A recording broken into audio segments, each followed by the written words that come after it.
ایک طرف رکھ کے جو بات کرنے چلے جا رہے ہیں، تو پھر آپ کیا چاہتے ہیں؟ کیا یہ ٹیریٹوریل ایشو ہے؟ کیا یہ زمین کا معاملہ ہے؟ کیا یہ کشمیریوں کا حق نہیں کہ وہ اپنا فیصلہ کریں؟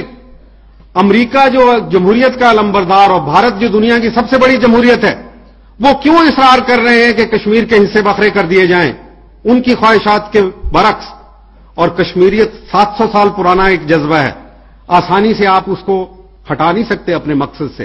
کشمیری جہاں جائے گا کٹھا جائے گا، تقسیم نہیں ہوگا، جبکہ پاکستان اور بھارت دونوں مل کے، اور امریکہ اس میں شامل ہے، شریک ہے، وہ اب یہ بات کر رہے ہیں کہ کسی طریقے سے اس کو ٹیریٹوریل ایشو بنا کے، زمین کا معاملہ بنا کے اس کو تقسیم کیا جائے۔ یہ مسئلہ ایسے حل نہیں ہوگا۔ This is called out of court settlement.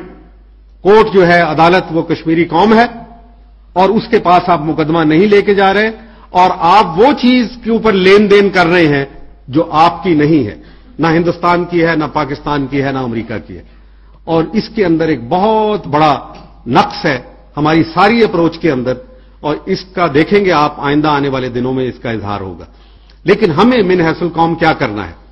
اس وقت شبہ نہیں ہے کہ واشنگٹن کی طرف سے مختلف حوالوں سے بہت دباؤ ہے ہمارے اوپر، لیکن کیا ہماری طرف سے بھی متبادل دباؤ ہے اپنی حکومت کے اوپر؟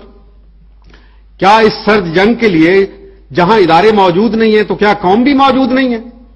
کہ کیا قوم کے اندر حمیت نہیں ہے کہ وہ کھڑی ہو کے اپنی پارٹی وابستگیاں چھوڑ کے؟ اور پارٹیوں کی کیا بات ہے، پارٹیاں تو ساری واشنگٹن کے اپروول کو تلاش کر رہی ہیں، واشنگٹن کی طرف دیکھ رہی ہیں، تمام کی تمام پارٹیاں، اس میں کوئی استثناء نہیں۔ تو پھر کیا قوم اسی طریقے سے ہر ایک چیز کو غرق ہونے دے گی؟ یہ سوال آپ کے سامنے بھی ہے، میرے سامنے بھی ہے، اور ڈاکٹر صاحب کے سامنے بھی ہے۔ بہت شکریہ آپ کا۔